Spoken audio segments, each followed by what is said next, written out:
Welcome, everybody, to the Unscripted podcast, where we talk about Parkinson's disease. And exactly what we're going to talk about, we don't know until you do, because we make it up as we go. Please join us today, and we're going to talk about Parkinson's as a general rule, but what specifically we don't know. So, guys, hello. It has been a while since we've been together, and it is fantastic to see you all. The bright, shining faces before me are adorable, but I don't know what we're going to talk about. So, guys, what do you want to talk about? We have to talk about Parkinson's Awareness Month because it's April. It's Yes. awareness. Are you aware there's Are you Parkinson's? aware that it's Parkinson's Awareness Month? Yes. Fully aware. Yes. Actually, we had World Parkinson's Day, now we're on Awareness Month, but as you all, I'm sure will agree to me, it's Parkinson's second forever until we find a cure. So it's nice to have awareness around the world, but I wish we could just keep it going beyond just the month of the day. That's a big thing I'm trying to work on. Yeah. Agreed. Yeah, I was slightly disappointed. Like I feel like we had a good workup into it, and then I don't know, it's like when you go to that party and then they starts to die off and they turn out the lights and it's like kind of Well, scraggly. That's how I that's feel what now. Need to come down here on Saturday. I'll be at the American Parkinson's Disease Association Symposium, so everyone's welcome. And then we'll be at the Unity Walk for Michael J. Fox in Central Park the end of the month. Oh, that's gonna be cool. And then Nice. actually locally we have Dan O'Brien. I'm not sure if you're familiar with him, but he was a famous guitar player with Santana. Unfortunately, he has Parkinson's, and he's actually a neighbor like around my area. So I'll be at his event, and it's actually at a bar, and it's all just rock and roll music. It's very cool. So I'll try and bring everyone with me there live, and then after that, it's time for back surgery, which I'm not looking forward to. Well, George, another thing that's significant, this is Parkinson's Awareness Month, and of course, part of the Parkinson's community is the caregiver community. And I believe a book just came out that does chronicle the tales of a caretaker that we Adam actually love. Yep, there you go. So, do you want to tell us where we can get that and a little bit more about it? That'd be awesome. Yeah, first I just want to thank you all for coming together. I know I say it a lot, probably a broken record, but I love you all. Every time I give up or want to give up or laying there in back agony for my own issues, I think of you all and I jump up and keep fighting. I'm never going to stop, like I say it, until we find a cure. And just having you all together, even if it's just once a month, just means the world to me. And I just, send my love to all of you and everyone listening. But the book means a lot to me. I got sentimental the other day, and it's not even about the content, but the picture. The picture, and I want to thank Mark too for having me on his show, and obviously Melissa and Esther and all of you for being for endorsing the book, which really means a lot. Also, it's hard to explain, but this was not the easiest book. Again, not to take too much time, but I wrote a journal the last year of my mother's life, and I literally take you inside to the tougher parts of how I felt as a caregiver, whether it was, sad, the ugly, the good, but really even the small teeny moments when my mother still was able to smile through everything. So that's where I really wanted that book, the book out there, but it just means a lot. But the picture quickly is my mother and I when we danced at my wedding. And my wedding was literally my favorite moment besides the kids being born. I'll get yelled at. But even though that was a lot of screaming, crying, and a lot of blood, which don't ask. But C-sections, horrible. I admire all you out there, women. But anyway, so that was like literally we danced the mother and son dance. And in that moment, even for a minute or two, Parkinson's disease didn't exist. And it was like literally, like you could see her face was just smiling. We were joking and laughing. And that's one thing that Parkinson's disease will never ever take is our memories, and just have to keep, fighting and never let that fade away. So thank you again, even for the opportunity to mention it. But it's really not about me and my mother anymore. It's about everybody. And every time I think of how many people not just have Parkinson's, but how many we've lost due to it, and also the caregivers, but how many more, unfortunately, since it's the leading uh, fastest growing neurodegenerative disease in the world, how many more I'm finding are now becoming aware. And I don't know if it's, again, because our work is doing great, or it's because more and more people are getting the disease, and that really needs to end. Wow. Well, I ordered my book today, and I'm excited for it to come. I can't wait to read the whole thing. We've seen the excerpts and whatnot. I see that Esther has the book on faithfully there and whatnot, but that's great, George. This is just fantastic that you've been able to do that. What an achievement. I mean, that is a lifelong goal of mine, is to be a published author, and you took the bull by the horns and you did it. And that's just so amazing. It really is. I appreciate it. Actually, it was harder, just between all of us listening. It was harder to get the book into the actual system to publish it than it was to write it. You'll find out if you are, doing in the future. It's not easy, but definitely something to, I'm proud of. But unfortunately, it's out there, but now I'm moving to the next one, and the 4 books are coming next. So the interview books, and all of you will be in them. That's going to be a lot of fun and excitement. I'm trying to figure out how even the ebook to even make it free, because I do want that one to get to everyone in the book. And this is not about money for me, even though I've spent tons on just getting the book out. But I just, again, I want more people to be aware, and it tears in my heart every day knowing that not enough people are aware. And shockingly, that last December is the first time the national plan to end Parkinson's disease was even, forget about passed. How dare the government, in my opinion, not to get controversial, but to make us and all of you and my family wait so long, decades and decades. I feel strongly that this should have been passed, 50 years ago. So thankfully, it's moving forward. I had the honor to speak and interview, oddly enough, United States Senator Rick Scott, which was incredible. It's actually out soon. And just to talk about the bill and where it's progressing and how it's just incredible. It's bipartisan, because as you all know, in this society in 2024, it's very difficult to get everyone on the same page in politics, but I don't understand who wouldn't want a cure to this disease. I don't think any of us understands that. But you're like literally the Rick Astley of Parkinson's. It's like going. Yeah, I mean, it's frustrating for all of us. Yeah, it really is. Did you just call him the Rick Astley of Parkinson's? Never gonna give Give you up, never gonna let you down. One thing, I won't be singing. I'll be singing. I'll do the Rick Astley shuffle.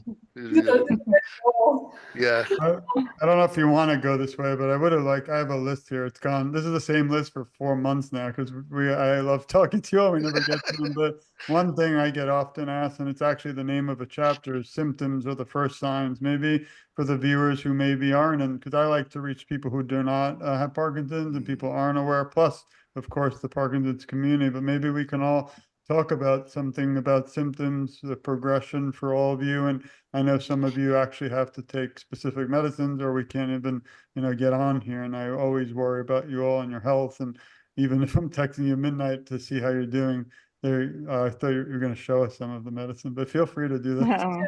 But I want to try and take people in the world, who aren't aware, to understand what you go through, even just the podcast. And now I've scared away Esther. The first. No, hold on. I was just needing to take my medicine. That's why I love live TV. We're live with medicine. I need to take it right now. Mine has a timer. There you go. How do you avoid? Sorry, you go, Mark. Yep. George, I was just going to say, so what were our first symptoms, is what you're asking then? Really? Yeah, I mean, first symptoms, even dealing with it today, like this constant unfortunate struggle. Like, let's pour your heart out now, because I want the world to know that we need to end this so that you don't have to do it. Well, what I found is that, and it's not just with me, but a lot of times your initial symptoms predate your movement symptoms. It's very, very common. And I look back, in 5 years before being diagnosed, I had micro writing. I had balance issues. I had a food truck business, and I kept tripping getting in and out of the food truck, and I couldn't figure out why. Of course, looking back in hindsight, my left leg doesn't lift as high as the other one. That kind of stuff happens. But it was started then, like with balance issues, just trying to get in and out of the truck, leaving notes for my employees and things like that. And I think back now, my business was successful for a time, and then I hit a rocky patch, and I couldn't make decisions. There was this brain fog, and I look back now and I think, holy crud, the symptoms were there, but I didn't know it. And I wasn't making some of the best business choices. I ultimately went bankrupt. And I look at that and contribute that oftentimes to Parkinson's, because I was truly at a point where things were hard to uh, conceive and push through. Um, uh, the um, the planning portion, what do you call it? The executive, yeah, the executive functions are what I struggle with the most now. That is really where my decline is, and I see my neurologist next week about this. And here I am, going on my fourth year. My movement symptoms still are not the worst things for me. It's all up in my head. It's the things that I struggle with: the brain fog, the insomnia, the depression, the apathy, all this stuff that has nothing to do with movement are the worst things that I deal with. And I'm getting to the point where it's affecting my work where I am now. So I think it's important for people to realize that when you have those things, um, get those things checked out, because when you write really small, you don't really think about it in relation to a neurological disorder. And then it became an inability to type. As a business owner, I was typing all the time, but my left hand couldn't keep up with my right hand. And so those little symptoms, I found so many times people say, yeah, I had all this stuff before the tremor even started, or the dyskinesia, or the bradykinesia, excuse me, or all these other things, and you don't recognize them, and that's not uncommon to not recognize them. But that's why I bring it up for the awareness part, because I have a good friend that actually was diagnosed, and micro writing was the first symptom, but it just happened to flippantly say something to their doctor about how they're writing small, and the doctor was like, "What? That's not good." And that little comment led to a diagnosis of Parkinson's, which is amazing. So hopefully any of Yeah. that makes sense. I just rambled there, but hopefully Maybe some of that makes sense. I really We all appreciate you saying that. Maybe we can go through the room to hear everyone, but you're all heroes to me, just like Mr. Michael J. Fox. A lot of people don't want to talk about it, may not want their work or family. Like my mother, I feel, didn't want to burden the family, and she didn't tell me. I heard the word Parkinson, but for 7 years, I wasn't aware myself, which is really not right. I wish she had told me, but maybe again, I'd like to hear what Melissa and Esther also, just even a daily day of going through Parkinson. But again, to me, you're all heroes because you do speak up and you have a voice, and it means the world, not just to me, but to so many, even listening. Maybe one person tonight will listen to this and maybe they were kind of shy or quiet, and now they see you as a role model. So never forget that you're doing something bigger than just, what you feel, I think. So thank you all. Oh, You let's want to not you forget want to that go? I was an introvert, so if I can do it, if I can do it, you can do it. So how about you, Melissa, Well, or Lester, anyone? So I'm going to start saying when I talk about my first symptom, I always talk about the pain in my shoulder and my neck. And part of the reason that I push that, because it's like Mark said, it's always debatable what our first symptoms are, because you know you don't realize half of the things are symptoms till later Yeah. on. But the reason I always harp on that one is because I do hear so many people that are like, I had that too, I had that too, I had that too. And then I went to a movement disorder specialist and was talking to him about it. And he looked me in the face and said, I don't think that's related to Parkinson's. And it just blew my freaking mind. It just became this like example to me of the disconnect between the patients and the physicians about what this disease feels like and is for us. Um, I would take the tremor all day long if I could get rid of the pain in my neck and shoulder, you know. Um, I and and I've been on all the drugs by now and I still have it. It's better because of the exercise that I'm doing. And I need to take something to exercise because otherwise I can't move and I'll hurt myself by trying to move tight muscles. Yep. But I did a video the other day. I did a post saying that actually I think I've talked about softening my voice. That was definitely one, but I think a lot of mine was GI problems. Like I started having GI problems like decades ago. Just that feeling like food didn't want to, like, would get stuck in my throat or didn't want to move down through my stomach. I had reflux. I just always felt like getting food from here to the toilet was a chore, like as long as I can remember. And now that I have Parkinson's, I'm thinking that probably has a lot to do with it um, because of the problems with the slowness in our GI motility, you know. And people don't think about that. And um, that's why I'm always raising awareness to stuff, because I'm not saying everybody has every symptom. I just think that the diagnosis process would be a lot faster if maybe they thought about updating the list of whatever the hell they're teaching the med students. Because I can't tell you the last time I saw a doctor, even a neurologist or a movement disorder specialist, that I wasn't 100% telling him, what you just said to me is not true, sir. Like, that's not true. You might think it's true.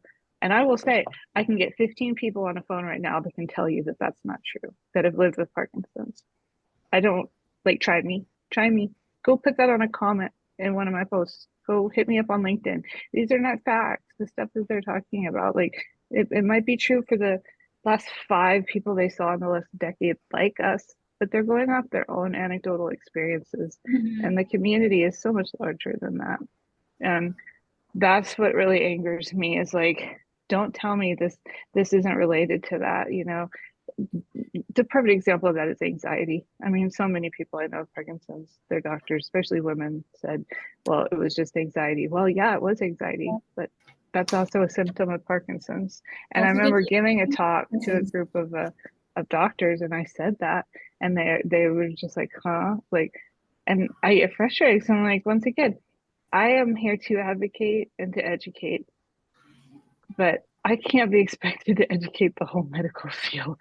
Right. Like I've been pushing for a while now, and I need to dedicate more time to it, to just really have more presence in these spaces where these neurologists are, and to show them and tell them again and again. I don't think they're bad people. I don't think they're trying to hurt us or something. No. I just think they don't see enough of us, a variety of us, you know, to know how different we are and what this looks like. And again, like, we can just hit them up on a group chat. I don't care. Like, they can ask, they can just know where to ask us questions. We can have a 1-800 parking line, but they need to stop, you know, making our lives harder by making that diagnosis process unnecessarily, in my opinion, too long. It's antiquated. Yeah. You know, it's funny. I have a friend that went through nursing school, and she texted me and she said, "Hey, Mark, we're going through Parkinson's disease now in nursing school." So for for 1 week, they went through, or about a week and a half, they went through Parkinson's. Okay. And at the end, you know, she watches my post. She's like, "Hey, we didn't talk about this. We didn't talk about that. We didn't talk about this. We didn't talk about that." Like, really? Oh, wow. Okay. I mean, some of the things you would hope anybody would, you know, be talking about, including like how diet is important, how constipation's impacting, you know, you know, you talk about anxiety. That's one of my huge things, right? None of that was covered. And this is a nursing school. This is a highly regarded nursing school. And I thought, wow, that's just insane, right?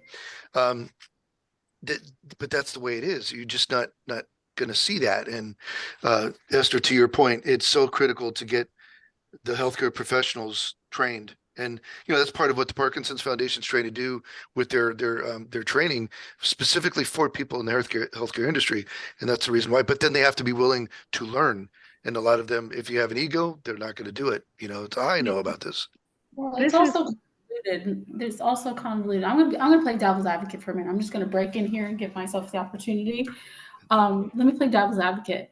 Parkinson's Foundation has their own protocol. Davis Finney Foundation has their own protocol. Michael J. Fox Foundation has their own protocol. Brian Grant Foundation has their own protocol. Kirk Gibson Foundation has their own protocol. When does it end? Yeah, everybody is like, we love Parkies and we want to help you, but none of that information is getting to where it needs to go. None of that information is the same across the board. So then how is it helping? Having 15 foundations for the same thing is not advocating when nobody is working together. Yeah, I mean, that issue of, you know, point of diagnosis, information at point of diagnosis, right, is so very important. And when I first even started to consider myself an advocate, I was super hyper fixated on it. I was like, I'm gonna go to every neurologist office. I'm gonna talk to them. I'm gonna make sure like everybody that gets diagnosed gets some kind of information. And it's infuriating, you know. First of all, I don't know, and it's been like I used to work in doctors' offices. I used to do what's called practice management, and my father was a doctor. So it's been most of my life that you can't just like show up with a basket of eggs and like tell them shake their hand kind of situation. You know, they have front office gatekeepers. But at some point, it just became like a disconnect. It's this wall that's unsurmountable. And somebody was telling me that, you know, they went to put some stuff in their neurologist's office and the neurologist said they didn't want papers out because it looked messy, you know? I mean, That they that's the mentality. And what frustrates me is my background is hospital administration, regulatory compliance, and there's laws. There's laws that require you to do certain things, especially if you build Medicare and Medicaid. And one of those things is patient education. So when the doctors are seeing you and they're checking these boxes, they're checking, you know, the questions they asked you and da, da, da. At the end, there's a thing, it's like, say you got diagnosed with diabetes. They would check, okay, did you educate them? Right. And there's a couple different choices of what they can check. They can say like, you know, they gave you this verbal explanation and these are the components, or they printed you out something that's already in the system that they would give it to you, you know, or if they had some supplementary material. But that patient education piece has always been broken, you know, in all the disease states. And it's always like, that's why I have issue with this whole we have to be our own advocate thing. I agree with that, and I am my own advocate, but not everybody has the ability to do that. You know, not everybody has the language skills, the education to truly advocate for themselves. So how are we educating them? You know, I've heard stories of like, I got diagnosed with Parkinson's disease and they told me, go read Michael J. Fox's book, which is a great book. Very But much. but you know what I mean? Or you know, go find a support group on Google or whatever. You know, we at the Parkinson's Foundation in particular, we have all of these resources for people. But I got diagnosed and I didn't know who the heck they were, and I'm sure that happens every day, and it's frustrating. And Melissa, maybe you could tell us a little bit about your symptoms and progression. But what if you have YOPD and you get diagnosed with YOPD and all the symptoms are different? Well, that's why Then you're information. Now you're sorting through all that and trying to look for that. My first symptoms was I basically had like screen-related narcolepsy. That was my first motor symptom. I've had orthostatic hypotension and problems with standing up and getting dizzy since I was in high school. No one could ever resolve it. You know, I went to a cardiologist numerous times to try to get, you know, shed some light on that when I was still in high school, and nobody could figure it out. So, I mean, that's not so many, but many, many years ago. When my youngest daughter was born, I couldn't watch TV or look at a screen on a phone, a tablet, didn't matter what it was. I'd watch it, and I can't tell you how many times I dropped the Kindle on my face, like laying in bed, because I like felt like I'm just gonna close my eyes for a minute. Wonk. I had a bruise on the bridge of my nose for the longest time just from dropping that and my phone on my face. Just ridiculous. But those were my first symptoms, and then first motor symptoms, and then everything kind of just came, not even progressively. It came quickly. Then it was like, oh, I have cramped handwriting. What's up with this? And why does my hand feel weird? And I thought I had carpal tunnel, so I was wearing like a glove for like 2 years, but maybe more than that. No, it was about 2 years. And then I went to a doctor on Valentine's Day, lucky me, and she was like, I think you have MS. And I was like, are you sure? Because I did tell you that I have a family history of Parkinson's. She's like, I still think it's MS. And I was like, okay. So that was 2017, and I got diagnosed in 2020. But I've had symptoms for 11 years. And it's the same as everybody else, you know. I mean, I got the tremor really fast, and then I had my calf was knotted. But what convoluted my diagnosis was the fact that I also had osteoarthritis, and I developed a limp, and hip pain and back pain and piriformis pain, which is literally a pain in the butt. So it kind of convoluted that diagnosis because, you know, the neurologist was like, that doesn't make sense. You shouldn't be doing that. I also had the, I also had some weird like neurological results and stuff like that that really shouldn't have been there. So it took a long time for me to get diagnosed, but my symptoms they weren't anything remarkable. It just was a quick progression of things over the course of like maybe 6 months, and they all kind of just turned into this tumbleweed, and then it stayed the same for a long time. Cognitive issues, I don't suffer from that too much. Fatigue, I got rid of by starting the B1 therapy. I've had sleep issues for 36 years. I can tell you when it started. Project Semicolon. And so that I don't really attribute to Parkinson's, even though it does probably exacerbate it. And as far as the, the memory and brain issues, I have some answers to that. Neuroplasticity, got some tips for that. But that's really it. My diagnosis took a long time, but it wasn't a surprise when it came. I was mad. I was not happy about it. Well, I wanted to thank you. I think my cognitive stuff started with not being able to remember people's names. Like that was definitely Tough one. started around the same time as like my other primary symptoms, and it just became so routine. Like everybody around me knew that I just wasn't gonna remember a name. And my best friend, we always went everywhere together. Every social engagement, we were always there. And she was my go-to person. Like somebody would come up to us and introduce us, and then I'd be like, "Who's that? How do I know her?" And she'd be like, "That's Thomas's mom from blah blah blah blah blah," or "That's the lady from the," and that's how I functioned for years, totally relying on her.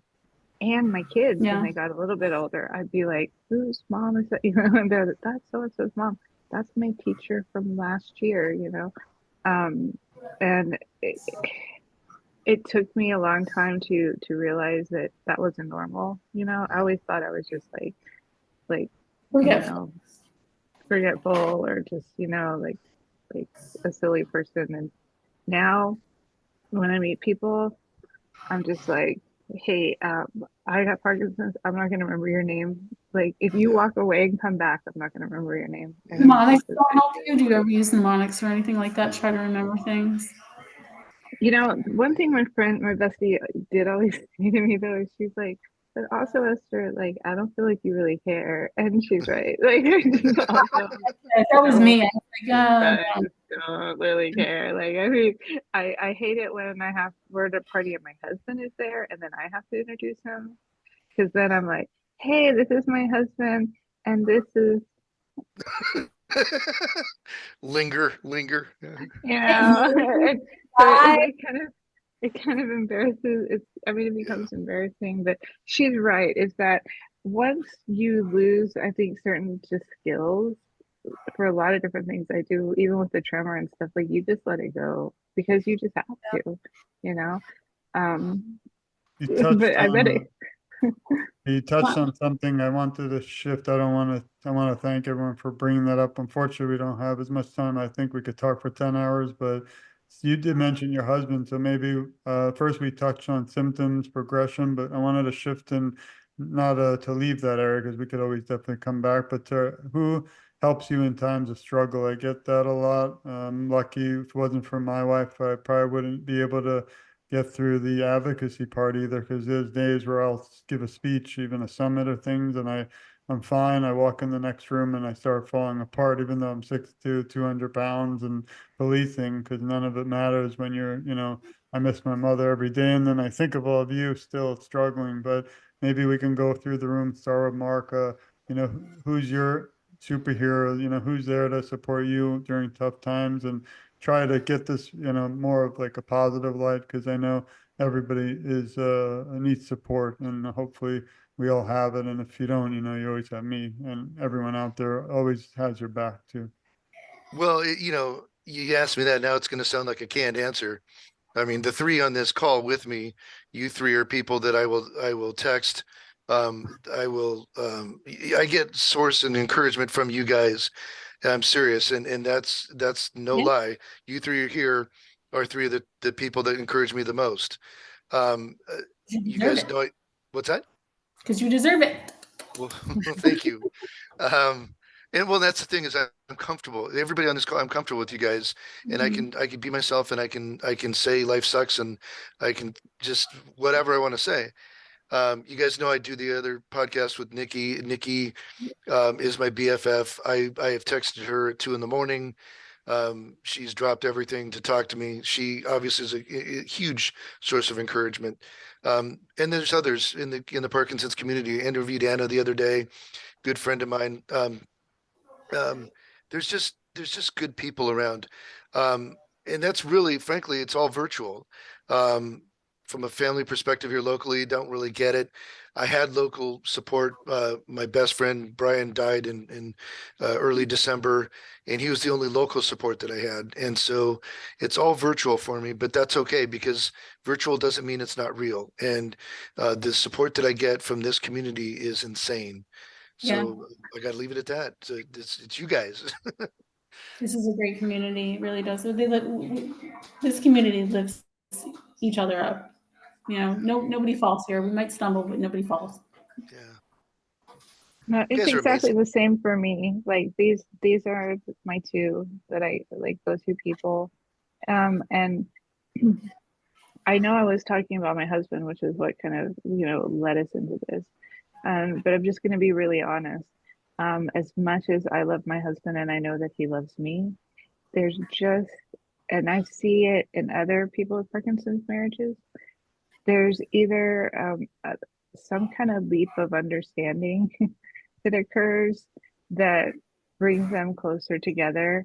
I saw it. I was on this Parkinson's LA had a call, and the lady that runs that support group, but not in LA, her husband has Parkinson's, but she ran it. She knew everything there was to know about Parkinson's. I mean, she is an advocate for that man, and she she was amazing. And like for someone like that to take that effort and support to that level is great.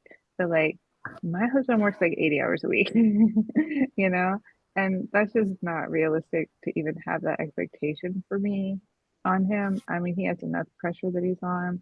So it took a while to come to this realization, because in the beginning I was always like, I feel like there's this disconnect. Like I didn't really want to tell him stuff because I didn't want to burden him more. And I hid stuff a lot in the beginning. Like I would try and let him only see me when I was in my most on state. And then Eric, who's another friend of ours, was the one that told me like that's not a good idea. Like if anything, that your family should see you in your worst state. Mhm. So I dialed that back. We did have a good conversation over one of those Brian Grant short films. I don't know if you guys have seen that. There's like a series of Yeah, Brian Grant done by different parties, and we actually just watched that new Carrie Shaw, Alan Cole documentary together too. So like we have these Mhm. moments where the bridges are built to understand. But the fact of the matter is, it's no different than when I was pregnant. Like he's never really going to understand what this is like. And it's absurd for me to frustrate myself that he doesn't. So just like you guys, like you developed this alternative friend group that for me is, with the exception of Amber, who does live near me, and Mark, who I'm able to see because he lives near my mom, are all virtual. And we all hope to meet each other someday. It's not like that's the goal, but it doesn't. Even if that never happens, it doesn't make you guys less my friends. Yeah. I actually used to live 45 minutes from Eric. So I What? went down to I lived 45 minutes from Eric before I moved here. So I Oh, that's cool. met with Eric and Chris, a few times. Angie and who else came? Oh, Blake. Blake came. That was fun. We all went to we as very intelligent people with Parkinson's who Mark knows this story, who generally have protein interference when taking our medication, we all decided to go to a Brazilian barbecue restaurant and have dinner. See, this is what we need George to put his mind together on He's is walking a this room. is a Parkinson's meet and greet, like We do. in Florida. I'm Anytime. not kidding. I've been trying to push that on anybody that will listen. I just want to go to the beach and see my friends and have my kids run around That's and not what have to wait every 3 years for WPC. That doesn't even sound that fun. Did they announce where? No, it's next Beginning week. of the It's 23rd. next Thursday, I think. Yeah. We need the party bus. What about Party you, bus coming. Melissa? What about you? Who's your champion in your fighting while you're fighting this? I mean, like literally everyone in the Parkinson's community. You know, I mean, I started posting like it was an online journal, and I was like, no one's gonna read this. I had like 19 people on my Instagram before all of this business, and you know, it was old coworkers and friends and combinations of the two. I mean, I'm kind of a lifelong breeder, so like I don't have a social life. I've never had a social life. I've never had a lot of friends, so it's just people that I've known for years and years and years. But through that, you know, I met Mark, I met Esther, I met Eric, I met Chris. You know, Chris, like I say all the time, is the Parkinson's version of like Professor X. Like he just find all the mutants and he just kind of connects everything, brings them all together. But you know, then I met Greg, and Greg also has Parkinson's. So we are two people with Parkinson's living in the same household, which is so funny. We're like, we go to doctor, it's mostly him because we all know my doctor issues. But when we go to Greg's doctor's appointments, they're like, wait, you both have Parkinson's? And I'm like, yeah. And they're like, you're okay with that? Like, well, I don't get a choice. So. Well, But if I could opt out. Yeah, it's not like, yeah, like I'd like to unsubscribe to these issues. I don't want any more issues. Thank you very much. Right. I'll be here all week. But even that, you know, because we have different subset of symptoms, he is more dystonic, whereas I'm more trembling and dystonic. So we kind of get it. But even so, like Parkinson's is so unique, and like you said, like it's just like pregnancy. Like if you've never experienced it, you don't really get it. It just doesn't make sense. It's not. You can't really transmit that information that well to people. So, but Greg is a huge source of support. So he's just wonderful. Well, I want to meet all of you, but I want to meet your loved ones even more. So and you've all read my dad's comments on my Facebook, so he's very supportive too. He's like literally the cutest person in the entire world.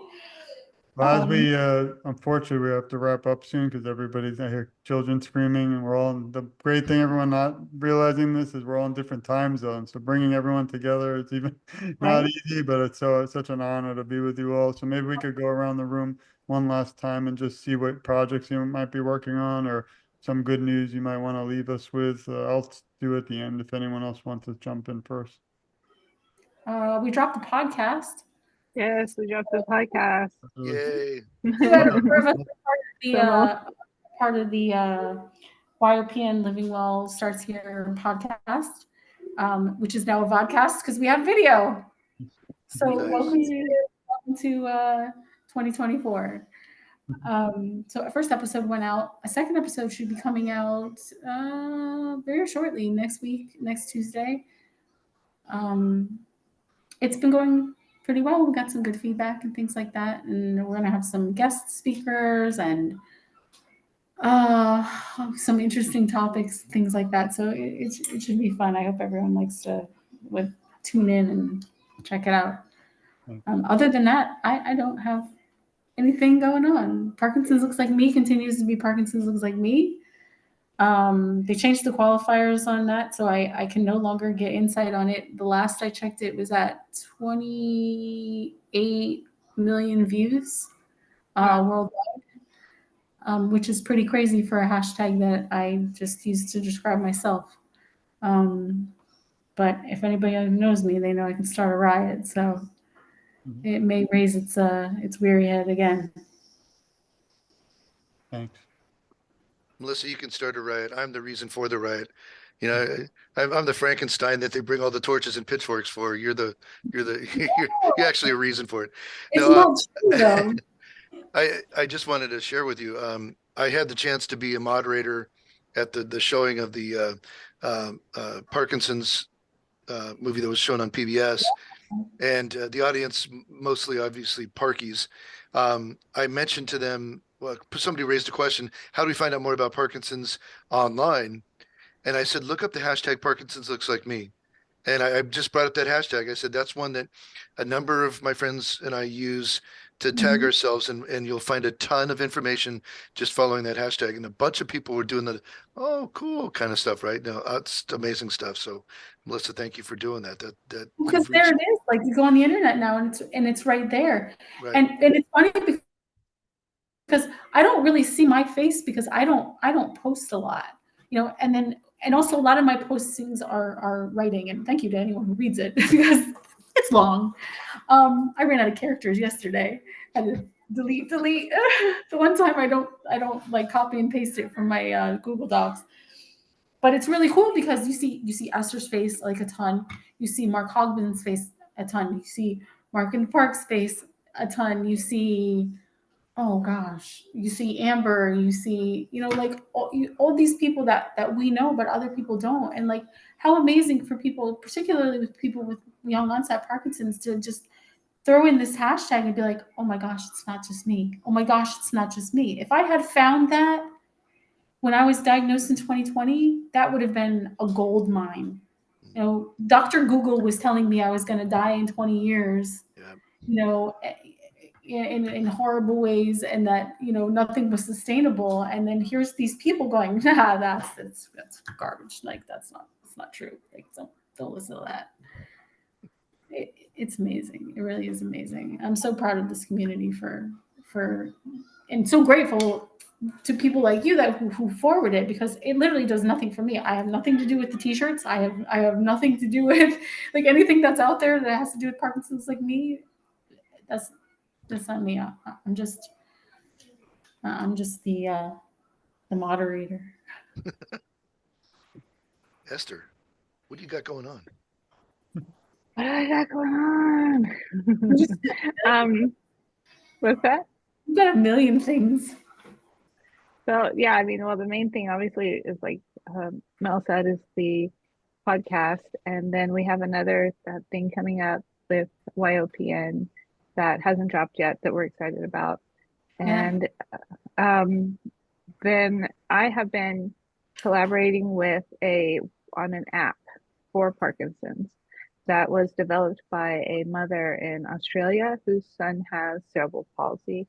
And she felt that there wasn't really an easy place to get information for her to, know about the latest treatments and things for that community. And so she formed a startup and she developed this app. It's on the App Store now. It's called Turn2, TURNTO.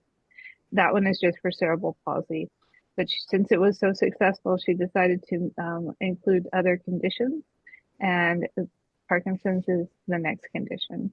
And so we are really trying to get people to sign up for the wait list, because obviously if it's going to be a forum where, people with Parkinson's can share information on what's working for them, what products they're using, what successes they've had, in addition to the information from the research,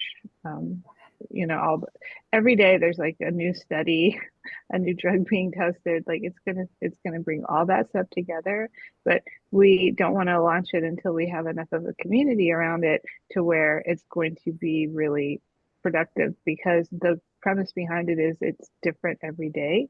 It gets updated every day. And so we're looking for people to collaborate with us on it, even at this stage, just, telling us simple things like, where do you get your information from? What journals, what podcasts, you know, who's your go-to research science guy or girl, you know, so we can start building all that stuff into it. And that's been a big part of my role, is to forward them all of that kind of information about, you know, all of the content creators that I know that I benefit from, and all of the research, you know, research studies and things that catch my eye. So we're hoping to launch in June, but the wait list is up now. And so you can find it in my link tree. And as soon as you sign up for it, you will get a weekly newsletter that includes top 10 lists that are also curated by us. Things like the top treatments, alternative treatments, lifestyle changes, things like that, and research stuff, and open studies. So I'm really excited about that. If you know me at all since day one, I've been like, I hate that it's like I have to go to X to get this information. I have to go to LinkedIn to touch base with this person. I have to, you know, go to YouTube to figure out like what's going on in this space. This is going to be like Google for Parkinson's. Just bring it all together. The dots. Yeah. It's smart. It's a smart idea. It really That is. is awesome. I signed up, Greg signed up. Yeah. So I hope it does well. But who's ready for a cure? Hey, by the way, How much, so about the cure, let me say this. I'm how much getting faith do you have that it's coming? okay. So the I tattoo, love right? it. I So love it. again, the whole tattoo thing has brought a lot of people like, yeah, that's really cool. It's really cool, right? But again, the reason I have this on here, I have my diagnosis date and I've got a spot below it for the cure date.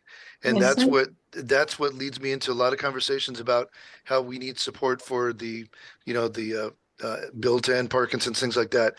And I really love, I mean, I just love it because we don't have a cure, and Melissa, But to we your will. point, we're all ready for a cure, right? We Hands will. down, we are ready for a cure, and this leads into conversations not necessarily about Parkinson's, but about the need for a cure, and that's really what it's about. So Absolutely. yeah, If we get a cure date, you do yours. I'll do mine. absolutely. There you go.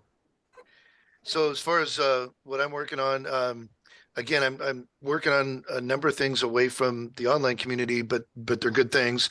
I've got another Yeah. speaking gig that's coming up here, just dropped in my lap this week. I'm going to be part of a mentoring program here in Phoenix.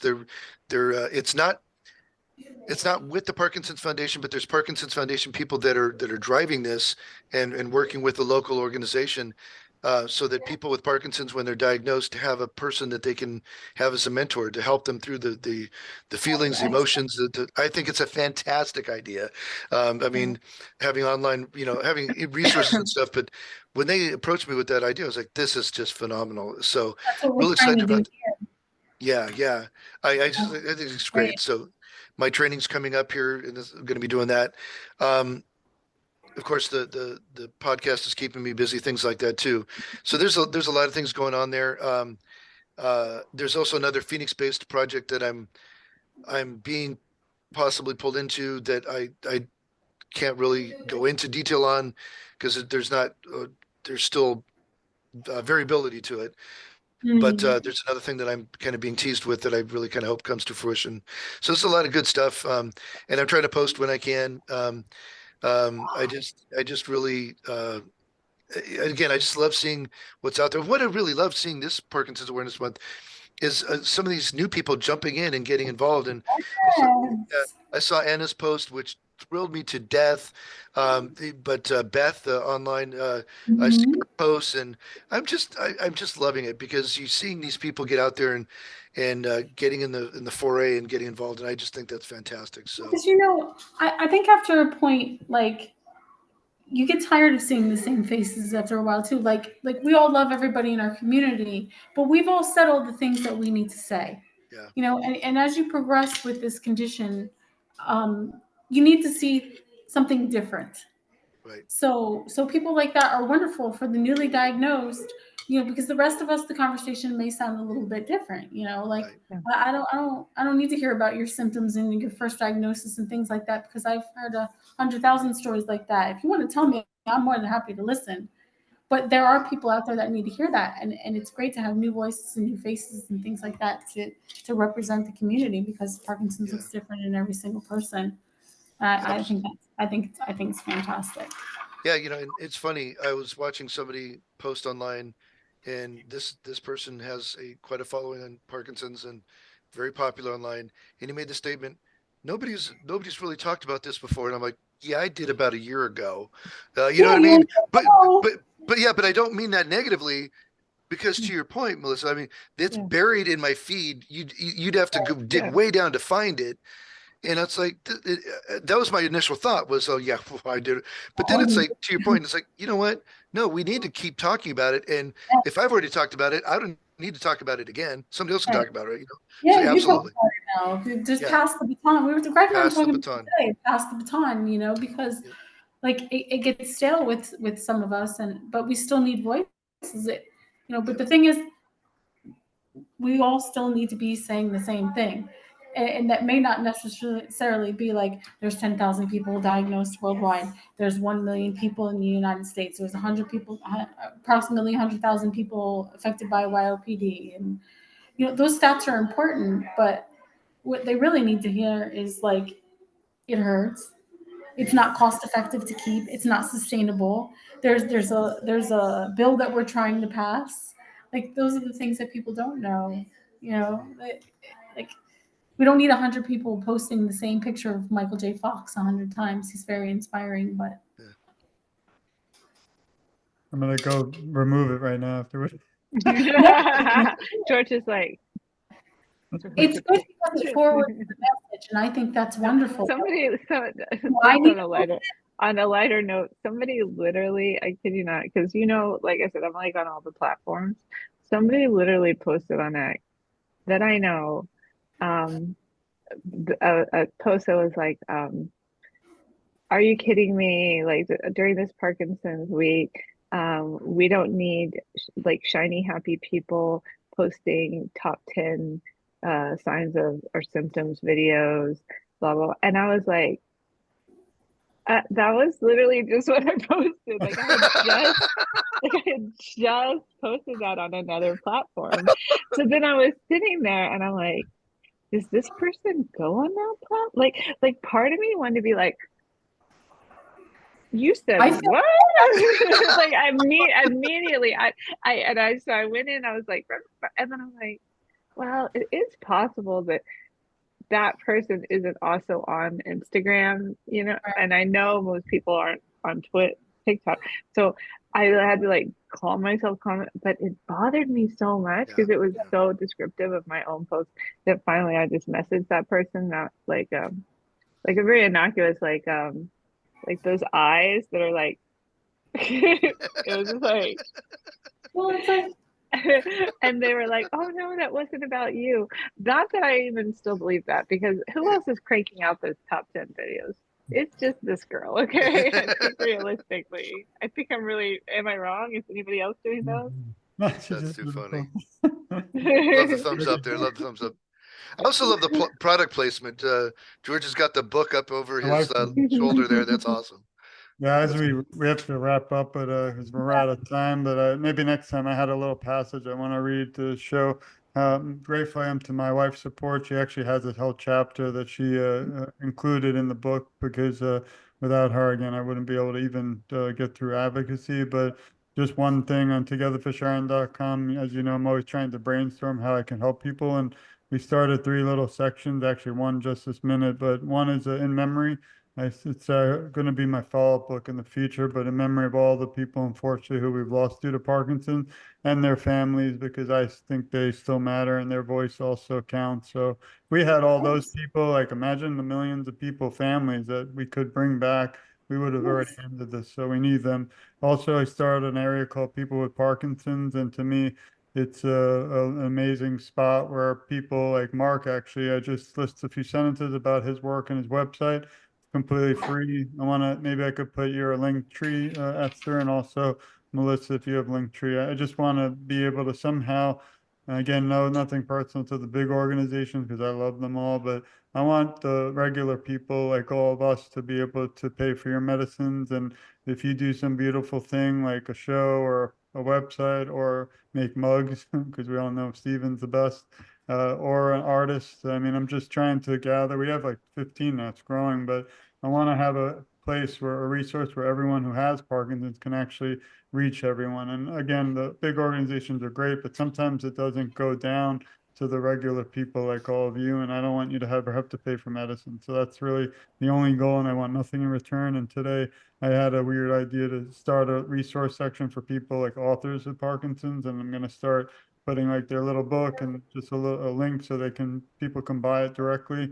Again, we get nothing. We don't want anything. I just want everyone. I want to try to even start a whole world where we can get people to fundraise. And that was my next topic for next time we meet. But how do we get fundraising directly to all of you instead of just, I mean, we've donated like $10,000-$20,000, but none of you three have gotten anything from that, in my opinion. So there's got to be a You way. should talk to Deb about that. Yeah, Talk next to- time, and I don't want to turn Together for Sharon into a foundation. That'll be in my next book, Why, but because it's not about me and this stuff, but I just really want a way to get people to never have to pay for medicines, because again, Parkinson's doesn't define you, but unfortunately, financially can hurt you. Like we spent $12,000 a month the last few years of my mother's life just having aids to make sure she didn't fall, because I knew if she fell on top of the dementia at the end and the Parkinson's, that would have been another disaster. So again, hopefully the national plan will help, but I mean, we're going to have a lot of podcasts, even if it does pass, about making sure people follow the rules, the laws, and are they even being followed? I mean, there's a whole world that this is not the end of the bill. So I just, again, It's just the beginning. as we wrap up, because we're going to get tossed off soon, I just want to tell you I love you, and everyone listening, please share this. It's not about all of us. It's about all of you. I think we're a family in this fight. I always will, and I'll never stop fighting. You'll see May 21st, unfortunately, I'll have the third and hopefully the last spine surgery, which I don't recommend to anyone, but I'll still be fighting for all of you right after I wake up. Trust me. Nothing's going to stop. Because he's the Rick Astley of Parkinson's disease. Parkinson's disease doesn't take a break, so I can't either. So that's my 2 cents. Good night, everyone. Good night. We love you. I love you. Let Good Mark night. take it away. Mark, you don't want to do a little? I love when Mark does it. All right. Okay. Thank you for listening to this episode of Unscripted. We look forward to talking next time. And in the meantime, let's keep it real. Let's support each other. And hey, guys, let's support that bill to end Parkinson's. Talk soon. Thank you. Good night.